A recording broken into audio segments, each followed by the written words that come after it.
Starting the recording. So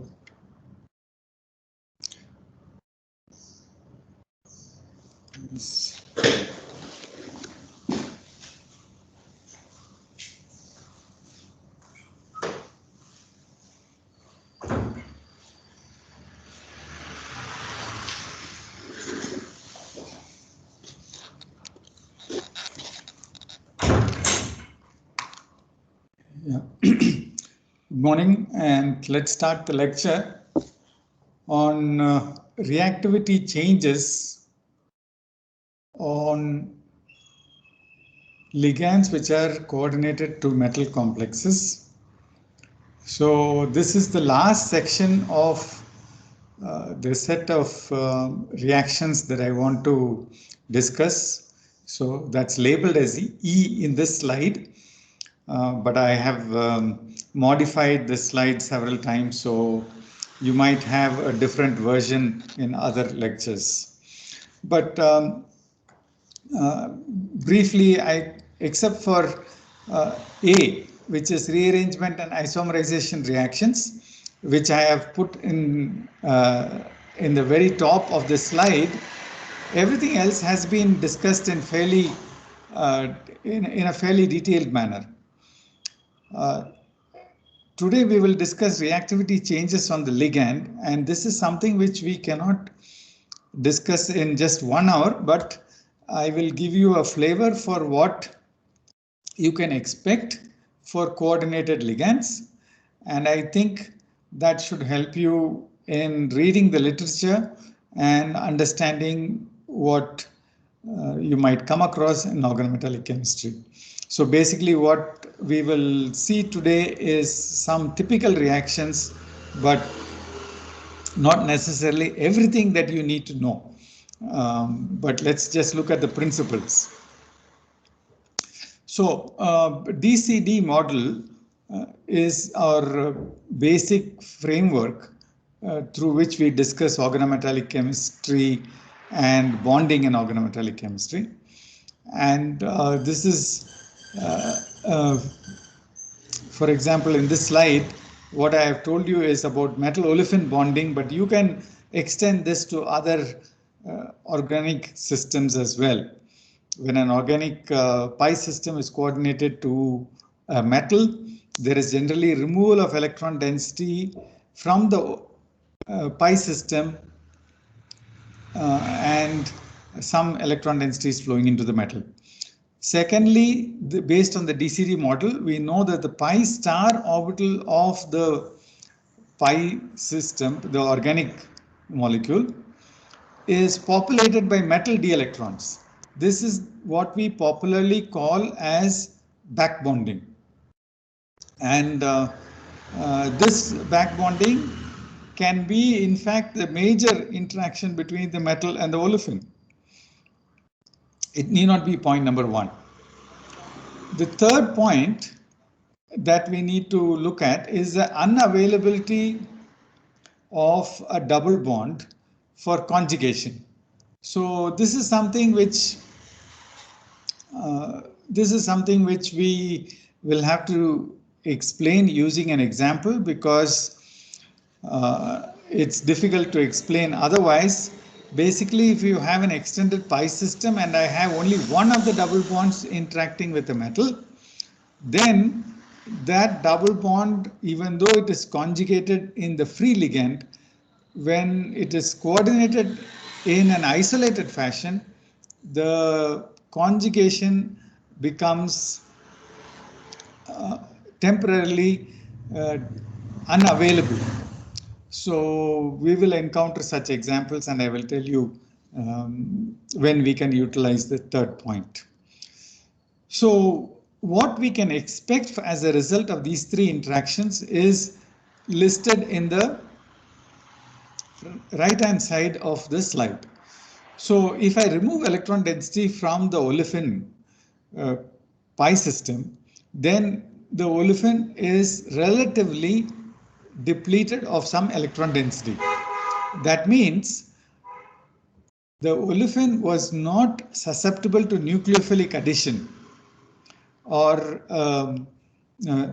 nucleophilic attack. And now, because some electron density has been lost from the pi system, I can expect nucleophilic addition to be enhanced. And the second point, electrophilic reactions will also be less compared to the free ligand system, is something that follows naturally, but because it is a suppression of a reactivity, we may not look at it in great detail. The second point, population of the pi star orbital of the olefin results in some type of photochemical reactivity because you are removing electron density from the pi system and pushing it into the pi star orbital. We have already encountered this reactivity earlier, and I'm just emphasizing it again. The third point is something that we have encountered, for example, in acetylenes. Although I did not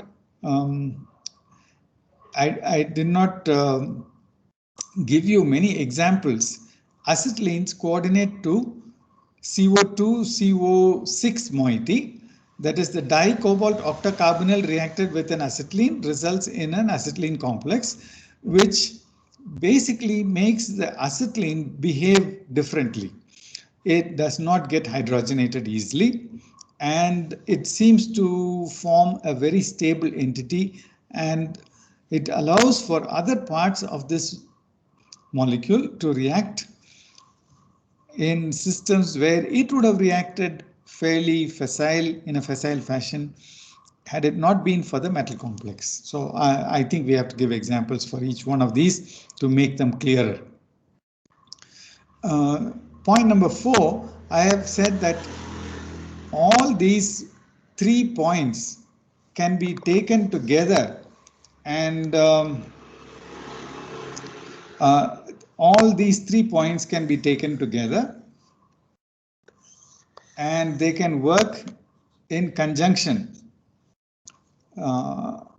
They can act together synergistically to generate new reactivity. So this is what we are going to look at.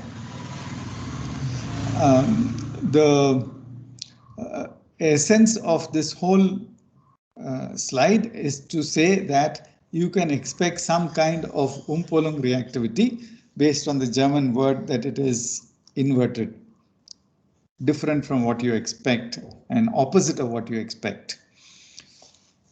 So let's proceed with an example that I'm going to use extensively today. As I told you earlier, this is something that could have been taken for any pi system. I have chosen the arene tricarbonyl system. If you look at the electronic structure of this species, you know that there is a lot of electron density which is concentrated on the metal as a result of the non-bonding orbitals which are concentrated in this region. But in spite of that, the 3 carbonyls are pulling electron density away from the metal through their pi star orbitals, as a result of which the metal would pull electron density from the benzene ring towards itself. So the hydrogens on the benzene ring, for example, are more acidic compared to, in this whole slide, I'm going to talk about a comparison of these 2 species, coordinated and uncoordinated benzene or arene ring. Okay, so this holds good for any arene ring. And if I have, let's say, a COOH group, I have a COOH group, and so this is benzoic acid and coordinated benzoic acid. The coordinated benzoic acid is more acidic. Why? Because the COO minus ARM, because the metal is pulling electron density towards itself, ArCOO minus is more stable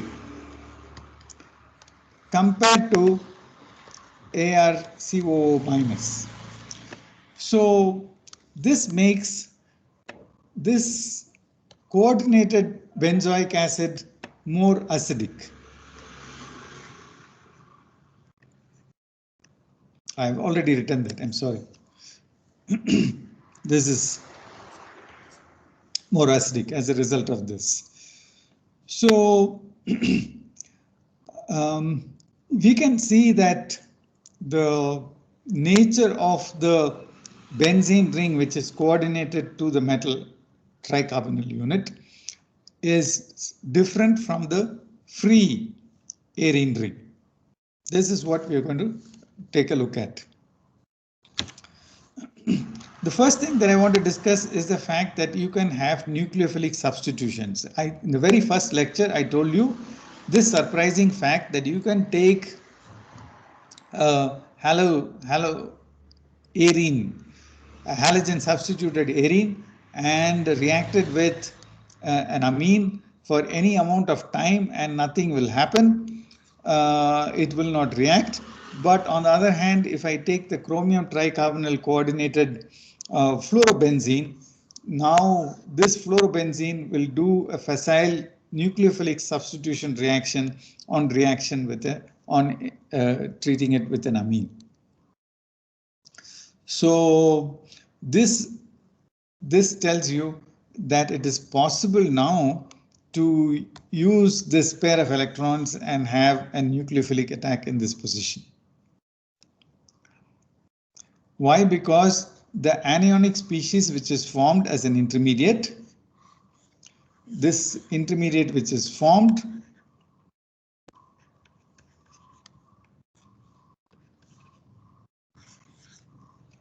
is going to be more stable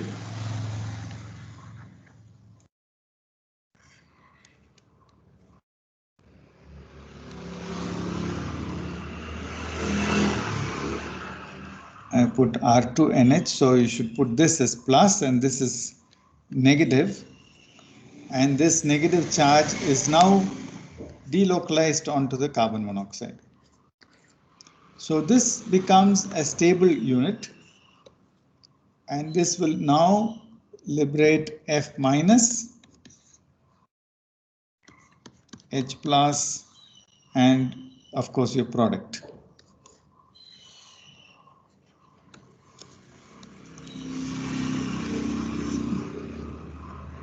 So you can see that the nucleophilic substitution of an amine is not necessarily the best thing that you want to do. Synthetically, it is not challenging to make that compound, but there are several compounds which you might want to make through a substitution of a halogen. And this was done by a person called Martin Semmelhack, who unfortunately is no more. But this gentleman who was originally at Cornell and then moved to Princeton, he did a variety of reactions with stabilized anions. The important thing is these are stabilized anions. I have emphasized this here. I will put a box around it. So only stabilized anions can do that. You can see that all these anions are having an electron withdrawing substituent right next to the anion, so they can be stable. And what he did was a two-step reaction. He took the halo-substituted chromium tricarbonyl. In all these cases, these are carbonyl groups. Please note that they are not methyl groups. Carbonyl groups, and these carbonyl groups permit a negative charge attacking the X group and pushing it out, resulting in this. Now, in the second step, he removed it using oxidation, either ceric ammonium nitrate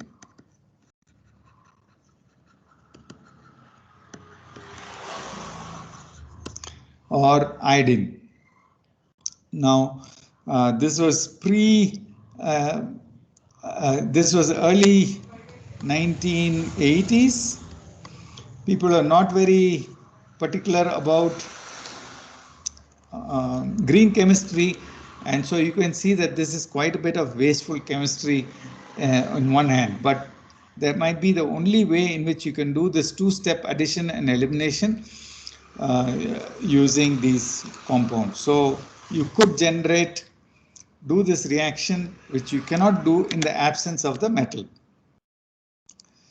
What is interesting is that if you have R minus as a stabilized anion, then it looks as if the R minus can interact with any one of these carbons, and it is in equilibrium with, and that is the reason why you need a stabilized anion.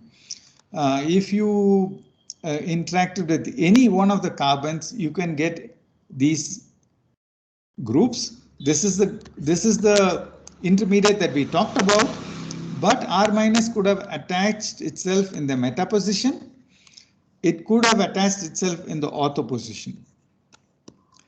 So it seems that any attack is okay. And these are all, I have not written the para, but para is equally possible. And these are in equilibrium with the uncoordinated anion. And that's why this needs to be a stabilized species. But when it attaches itself to the carbon containing the chlorine, then you can have elimination of chloride in a very facile fashion. So people have been able to isolate these species and show that this type of an intermediate is stable. If you do not have a stabilized anion, then the reactivity seems to be different.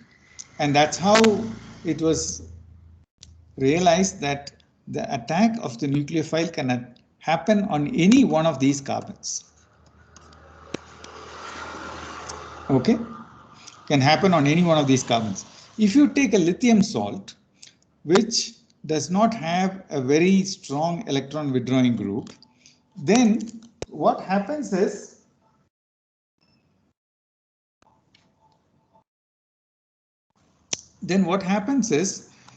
if you have an anion that is not stabilized, then it ends up with the compound not being isolated with a substitution, which is the expected product here.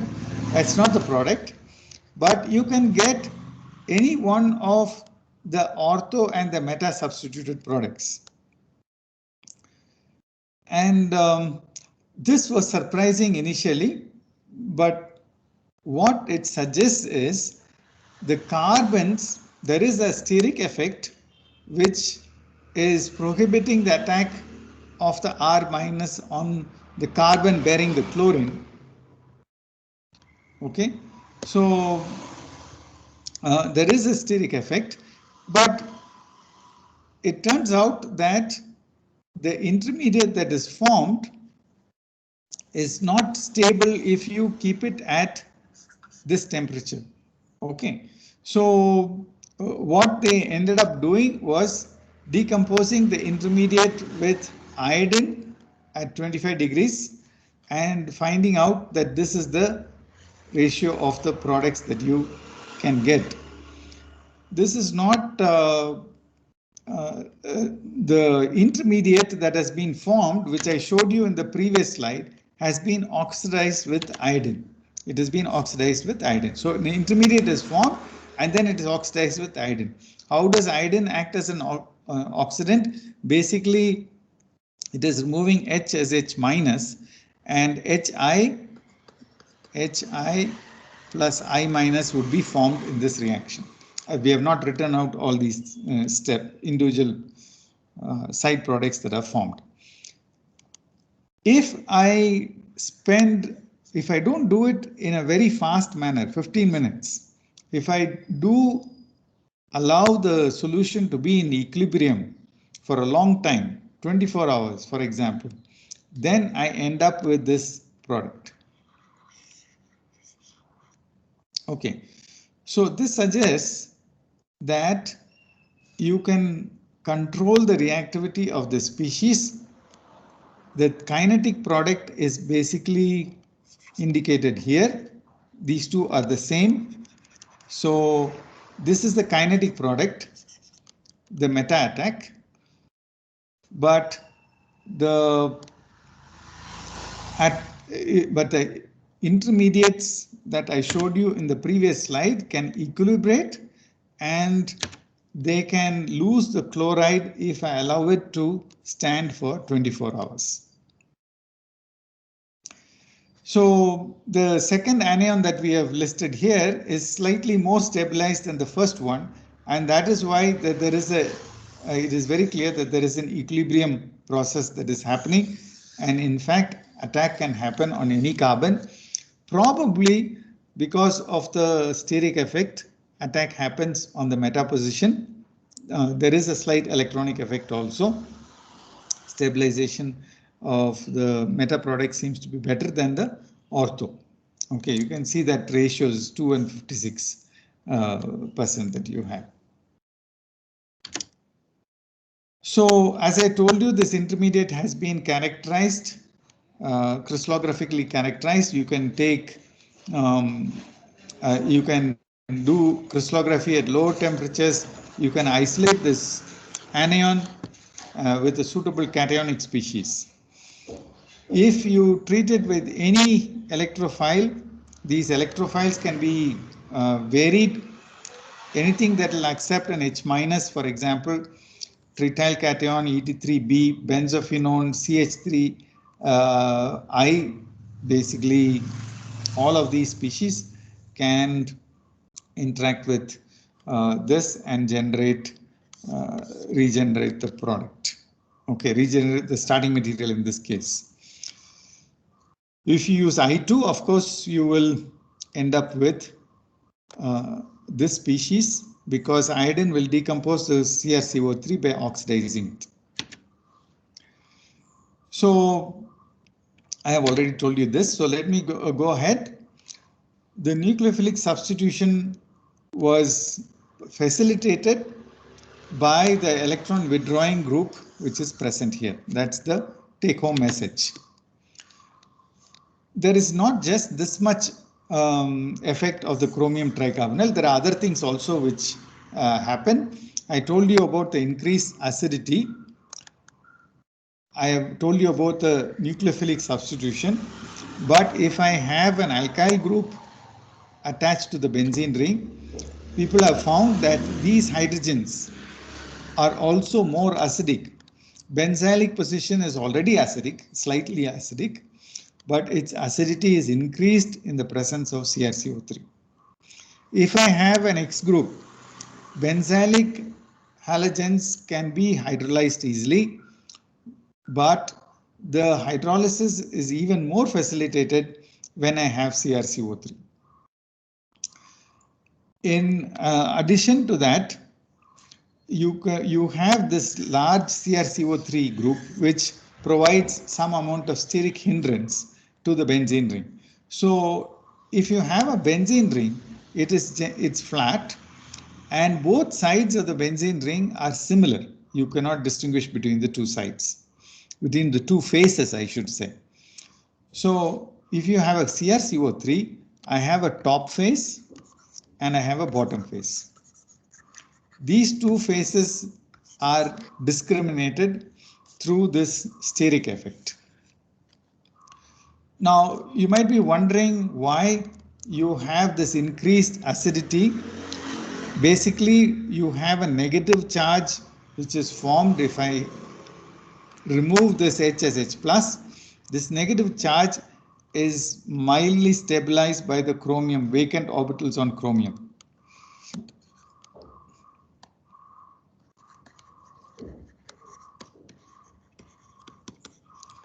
On the other hand, increased hydrolysis requires that it stabilize a positive charge.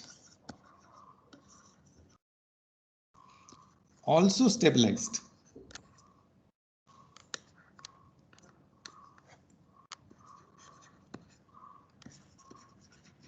So it works both ways.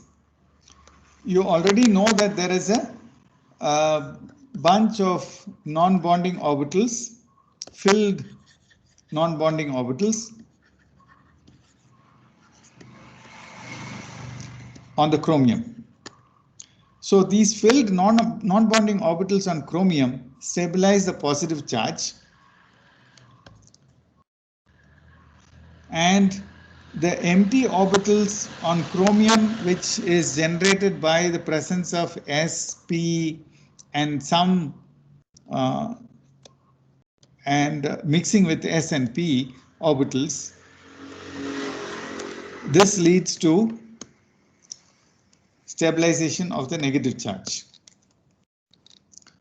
So this is the reason that is given for the increased acidity.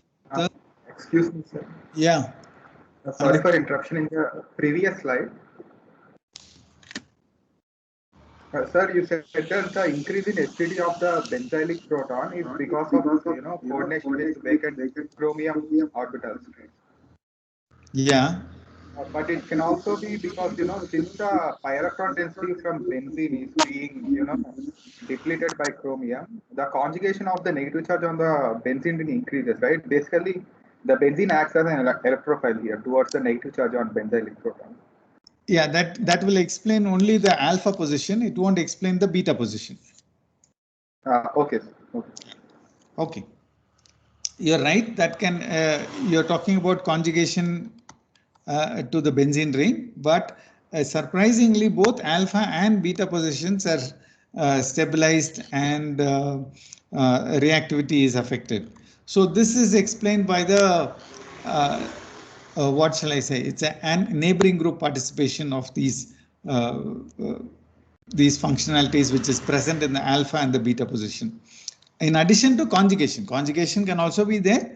Plus, in addition, there is some neighboring group effect due to the steric accessibility of these d electrons and the vacant orbitals. Okay, so let me now talk about the CH2, for example. I can use the acidity. This reaction happens in a very facile fashion with the coordinated species compared to the uncoordinated species. You form a four-membered cyclic product in this reaction. Not very spectacular, but nevertheless, its reaction is enhanced by the presence of the three carbonyl groups which are present on the starting material. I want to emphasize one particular paper that is really very interesting according to me, and that is an indanol, one substituted in the one position. The indanol is in fact a racemic mixture of two alcohols here, but if we coordinate it to CrCO6, I can form a complex with both of them, of both of the isomers, enantiomers, and then I can resolve it. The resolution part is not trivial, but it is explained in the paper. I'll give you the reference. This was some work that was done by a person called Jouen in 1975, 74-75. And this paper is in JACS, okay, Journal of American Chemical Society. This particular paper was published there. And what is interesting is that when you can you resolve it, so he has got only the levorotatory compound isolated here. Okay, so the other compound is this. You can oxidize it, and if you oxidize it, this OH group can become a ketone. Now, what is interesting is, in both cases, the OH group is only on the lower half of the ring. So in other words, if I have this as a plane, if the aromatic ring is a plane, then the chromium and the OH group are on the same side. Okay, in both cases. both cases it is on the same side. So there seems to be some amount of interaction between the OH group and the chromium. And when you oxidize this to the indinone is a flat molecule. It does not have any chirality, but now you have a chromium tricarbonyl which is sitting on one face of the benzene ring, and you can see immediately that this is different from the indinone that will be generated by oxidation of the other isomer. This will generate a different isomer. So in other words, this is also a chiral species. This is a chiral species, and the chirality is in this planar molecule. The chirality is introduced by the presence of this CrCO3, which distinguishes one phase of the CO from the other. So you can imagine one quick easy way to understand this is by realizing that there are 4 different groups in an imaginary point, which is here, the chromium. Then the benzene ring is on one side, the CH2 is on one side, the CO is on the third side, and the CO3 is on the fourth side. So you do have a pseudo chiral center which is generated by the presence of the CrCO3, and as a result this indinone, which is an achiral molecule, has now become chiral. Okay, so if I do a reaction with an RMGX with indinone, you will definitely get the racemic product. On the other hand, because you have the CrCO3 attached to the benzene ring on one side, the R group always comes from the opposite side of the chromium. R group comes from the opposite side of the chromium. So RMGX makes an attack from the top face, only on the top face. So you get only one enantiomer. So what you have accomplished is the utilization of a planar molecule, achiral molecule, and you have generated a chiral alcohol starting with it. Not only that, because the CH2 groups are more acidic now, this CH2 group is more acidic now, you can remove the top proton. Maybe I should use a different color here so that you can see this proton is removed specifically, and I am treating it with an electrophile CH3I. CH3 plus is the electrophile which is coming in, and that's on the opposite side of the CrCO3. So these two groups are on the opposite side. So you can see that this is also now a chiral molecule. If I remove the chromium tricarbonyl, many times it's not necessary to utilize, as I told you, Semmelhack used ceric ammonium nitrate to remove the chromium tricarbonyl. You don't have to do that. In fact, if you expose it to sunlight and if I bubble air through it, I can remove the chromium tricarbonyl. It is sufficient to do photolysis, mild photolysis, and air. So this is, in fact, if you leave the solution in sunlight, exposed to the atmosphere, the chromium will fall off.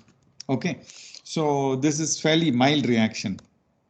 But in the previous chemistry, they have used ceric ammonium nitrate. Like I told you, that is a bit wasteful, and it was pre-environment friendly days. Here I could also do a second step and reduce it, and then you get one more diastereomeric species also, which is specific. H minus from KBH4 has also come from the top. Okay, it has also come from the top, and so you have this. Sorry, KBH4 seems to have come from the opposite face, so that has come from the bottom.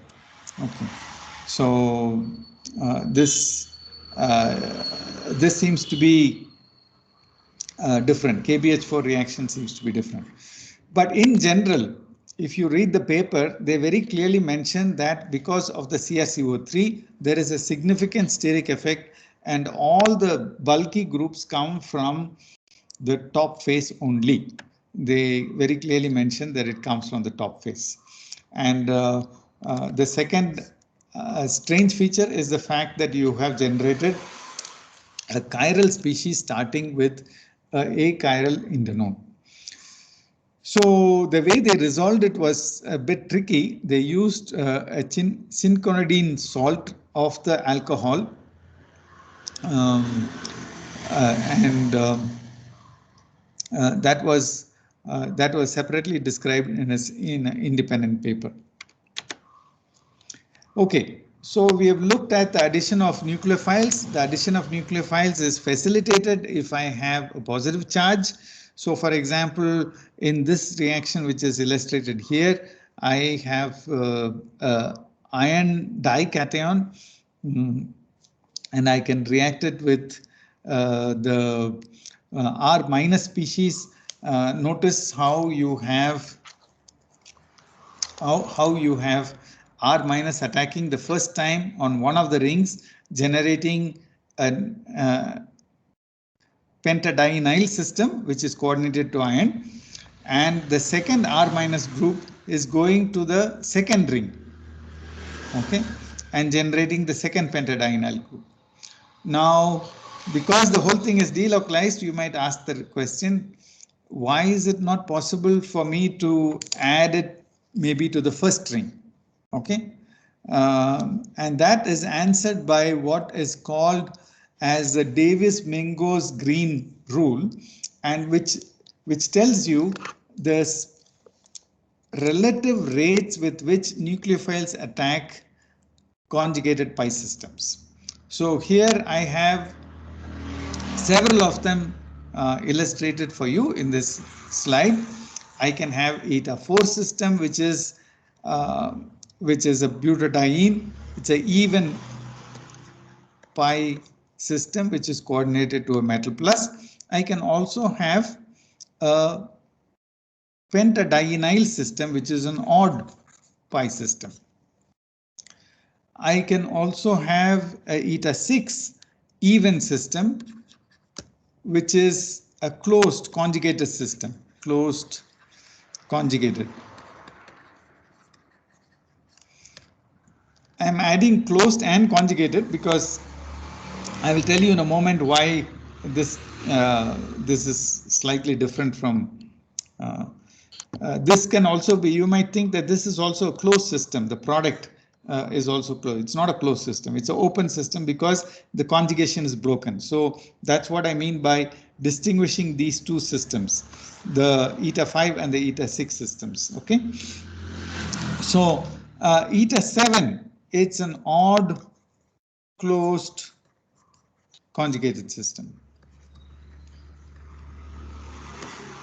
So what Davis, Mingo's and Green, these three people, Davis, Mingo's and Green. Actually, MLH Green was a person who introduced agnostic effect, if you remember right. Mingo's is a computational chemist, and Davis you have already encountered, but maybe I had not mentioned his name. So these three people in Oxford, they introduced what is called Davis-Mingo's rule, Davis-Mingo's-Green rule, DMG. I call it DMG. In some books it is DGM. It doesn't matter. They suggested that there can be a relative rate difference between these. They observed it, and Mingo's rationalized it using computational chemistry, and what they clearly suggested was the following. They said that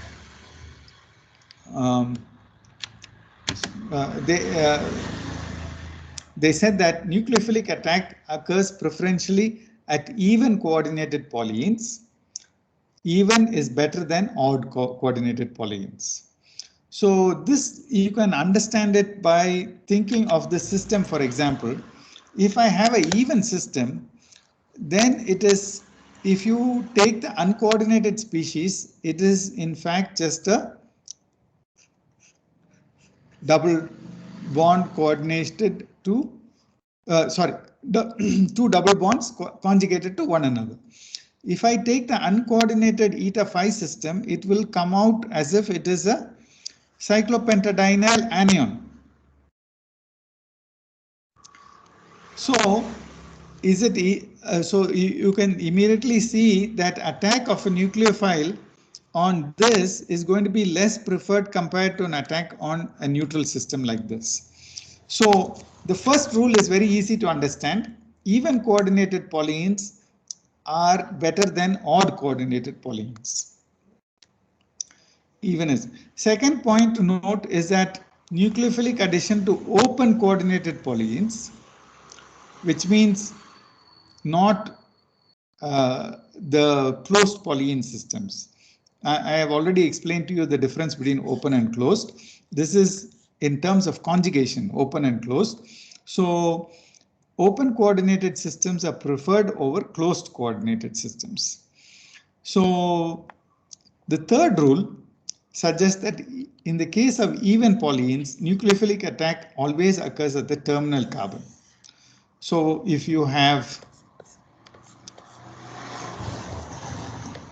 M, then the attack happens here and not here. Okay, so that's what it means. This, all these rules have a little bit of orbital and charge control in them, and so we will look at it briefly, one by one, but they are fairly easy to rationalize in terms of our understanding of these molecules, even otherwise, even without doing a computational study. In the case of odd polyenyls, attack at the terminal carbon atom occurs if the metal is attached to a strongly electron withdrawing fragment. If I have a very good electron donor on the metal, then it turns out that it attacks the middle carbon. So this is a rare occurrence. What I mean is, this rule is relatively less useful compared to these three rules. These three rules are very important, and they have to be applied in sequence. In other words, the first rule you apply is this: even better than odd. Second rule you apply is this: open is better than closed. The third rule you apply is that it is always the terminal attack rather than an internal attack or a middle attack. Okay. So let's take a look at some of the cases, and first let me introduce to you a eta 2 system. We have already encountered this. I think if you remember right, I talked about an iron olefin complex which is coordinated to a cyclopentadienyl dicarbonyl unit. The nucleophile results in a ethyl, two carbons added on to the nucleophile. Okay, but notice how if you have a eta n, the resulting product will have eta n minus 1. Okay, this is eta 3 now. So eta 4 always becomes eta 3. If two neutral species react, then opposite charges can develop.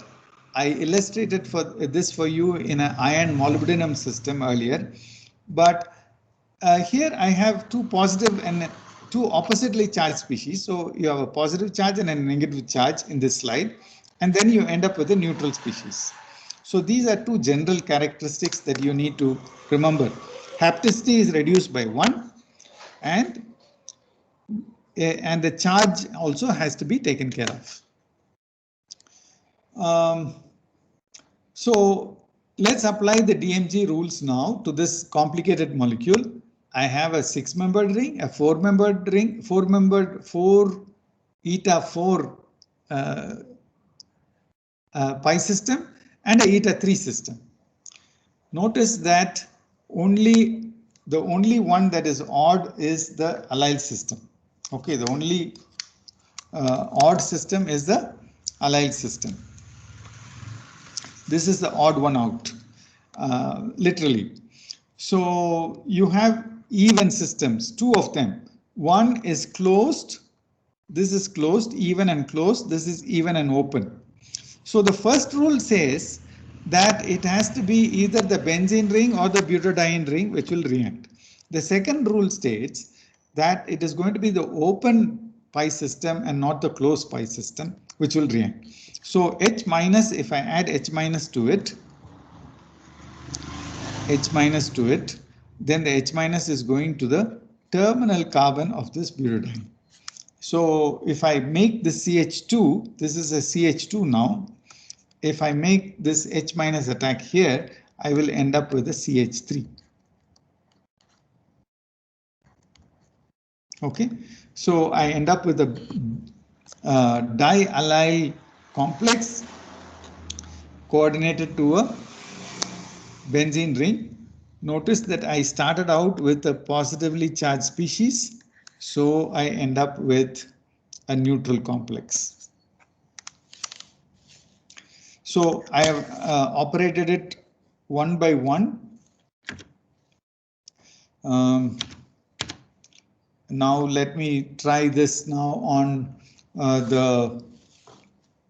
this is a similar example. This is in fact an identical example. So you should be able to say immediately what the product would be. The product would be attack on the butadiene, and the product would be attack on a terminal part of the butadiene. So the product is in fact allyl complex which has got CH2CN in this case. Okay, so now I'm going to move to another complex, and this is two odd polyenides. I have a eta 5 and a eta 3. So both are odd. This is cyclopentadienyl system is an odd closed. Odd and it is closed. This is odd and it is open. So that's why I put two O's here. So I have two odd polyenes, and in those two odd polyenes, I have an odd closed and an odd open. Odd open wins. So this is going to be the system which is going to be affected. This is going to be the system which is affected. And the product that I get is in fact, this is again a positively charged species. So the product that I get is a methoxy substituted alkene complex. I did not emphasize this much, but this species that you have here is a molybdenum +2 species. So it is electron deficient. It's electron deficient. So in an odd polyene, which is open, you can have you will have a terminal attack when it is electron deficient. So there is no confusion in this case. It is attacked on the terminal carbon. So one way to understand the last DMG rule is to think about the allyl system, which I have drawn for you already here in the top half of this slide. You will notice that the pi system has got, if it's an allyl anion,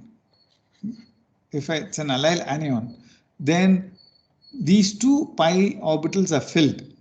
Okay, these two pi orbitals are filled, and the only vacant orbital is the top one. The topmost orbital is the only one which is filled. Sorry, which is empty. So a nucleophile which is coming in will come in and attack at the central carbon. On the other hand, if I have an electron deficient metal, the electron deficient metal will withdraw sufficient electron density from the second pi orbital. As a result, I can have an attack in the terminal position. This is the basis for the last rule. The last rule said that the central carbon or the internal attack will happen when I have an electron rich metal center. In this case, it is electron poor. I hope you understand that. This is an electron poor system. And so sufficient electron density has been withdrawn into the metal.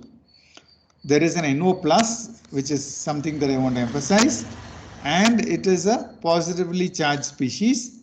So I have sufficient electron withdrawing capacity for the molybdenum, and I end up with an attack on the terminal position.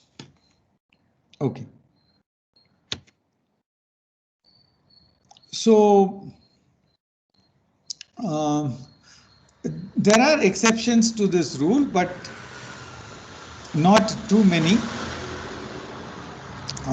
Not too many. Here is one example where I have H minus adding even and odd, and even should win. And so this is not the product. This is not the product. That's what I have emphasized. The product is actually the aromaticity of the benzene ring being lost. So you might think, why don't I react it with the bottom ring? The benzene ring is probably more aromatic than the cyclopentadienyl system. So, but that's not the case. The H minus is attacking the even system. So I told you that the partial negative charge on the cyclopentadienyl unit should be sufficient to make the other ring more susceptible to nucleophilic attack. So the H minus actually attacks the benzene ring and not the cyclopentadienyl ring, and that is perfectly right. Even is always better than odd, first rule of the DMG rules. Here is another system. Now I have odd systems. This is odd 5-membered ring, 5-membered ring. This is another 5-membered ring, odd closed. Odd closed. So this is odd open. So this is the reactive site. Okay, this is the reactive site. So even though now this is an allyl minus, okay, even though this is an allyl minus coordinated to tungsten, I seem to have an attack on the allyl, but it happens on the central carbon. It happens on the central carbon, and notice how the it follows the DMG rule. The last rule has been invoked. It says that it will be in the central position as long as the metal is not capable of withdrawing sufficient electron density. This is, in this particular instance, I should say that it is more difficult to discern what is going on. We do have an electron withdrawing group here.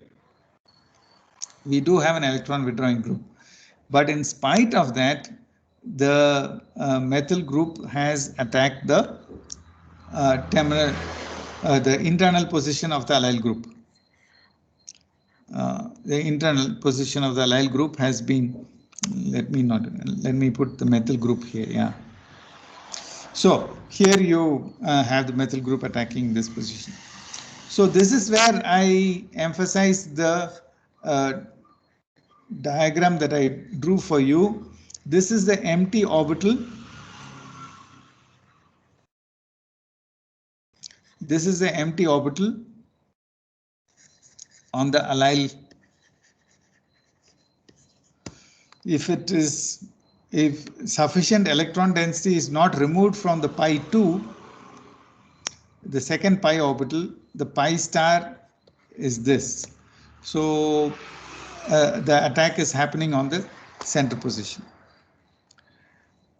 So I hope I hope this is not the last rule is the only one where you might have difficulty in figuring out why it's behaving the way it is doing. In the previous example, I had a nitrosyl group which is positively charged. There was a net positive charge, etc. But in this case, I have a tungsten and a high oxidation state. So in my opinion, both should be equally electron deficient. But this is a case where it is the center carbon which is attached to the methyl group, and it seems to be acting as if it is an electron rich center, whereas according to the charge and everything, it looks like it is a electron poor center only. So that is why the fourth rule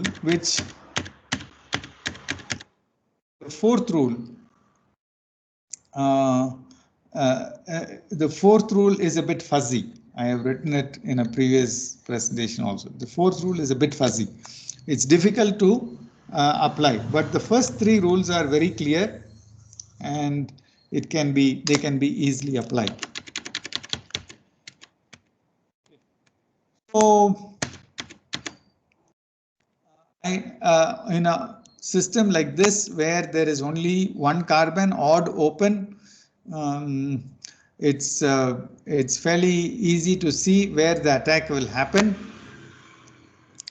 I have two odd systems here, C1 and C5, and the attack happens on the C1 unit, which is open also. So that's the other advantage. Okay, so we have talked about a lot of different reactivities. One of the most useful reactivity change is the fact that you can lithiate the aromatic ring system in a benzene ring, and the same thing holds good for ferrocene also. You can lithiate a ferrocene ring also.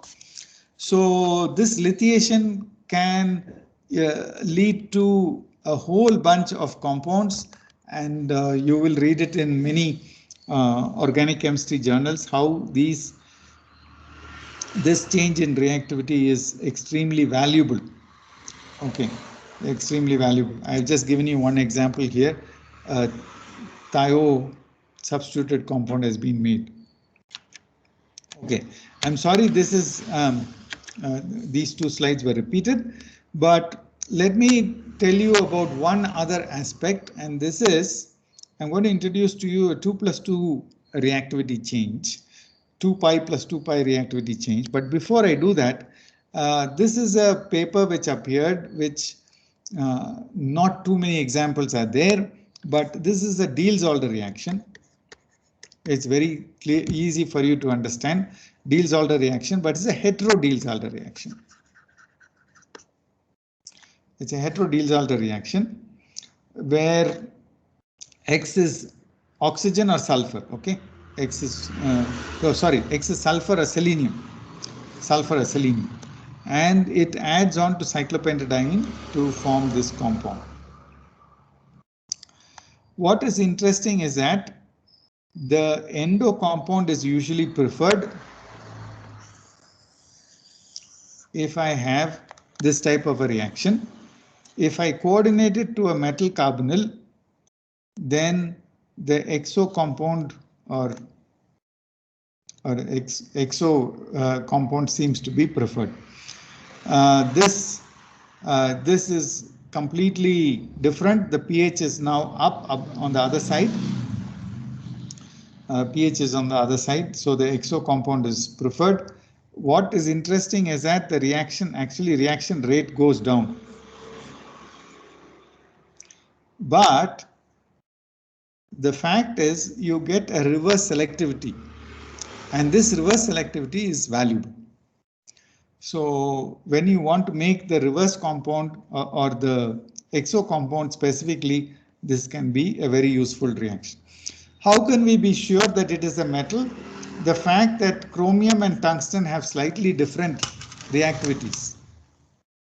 That seems to me a very good reason why we can believe that It is the metal which is causing the difference in reactivity. Okay, now I want to talk to you about 2+2 cycloaddition. Let me check on my time. How I'm doing. Oops. Looks like I have overstepped my time.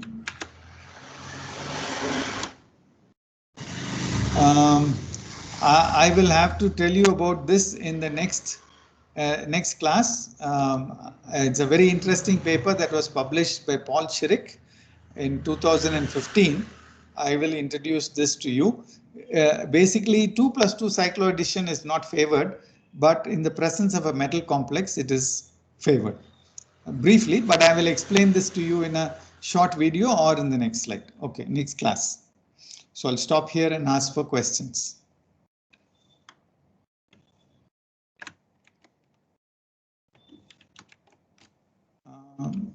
Any questions? Sir, can you explain the first DMG rule again? Like why odd? First DMG rule is the easiest one. Basically, oops, going the opposite direction. First DMG rule, I wanted you to look at the, it is easy to understand it if you think of the coordinated species without too much difference due to the metal. Cyclopentadienyl anion will be negatively charged, whereas the benzene ring, on the other hand, is a neutral species. So attack on a neutral species is favored over attack on a negatively charged species. So I said that that's one way you can understand it, but even otherwise, after coordination also, the negatively charged ring system seems to have retained the relatively greater negative charge. That's all I can say. Okay. Yeah.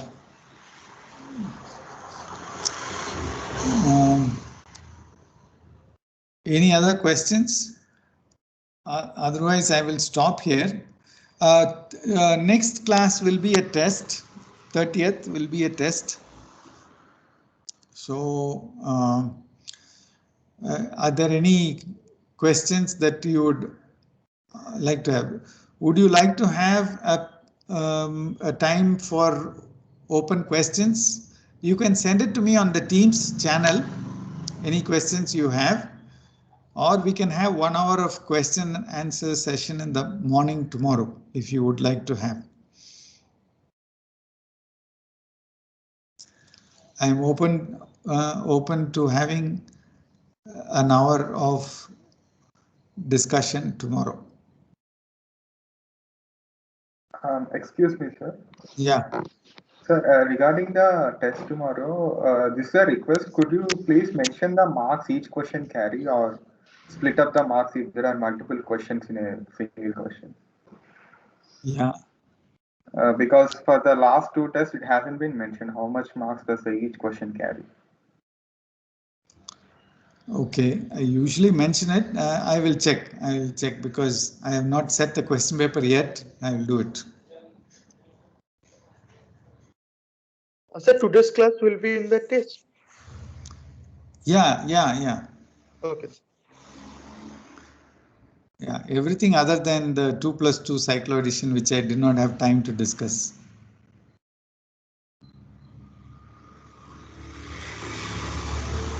Anything else? Otherwise, you can leave.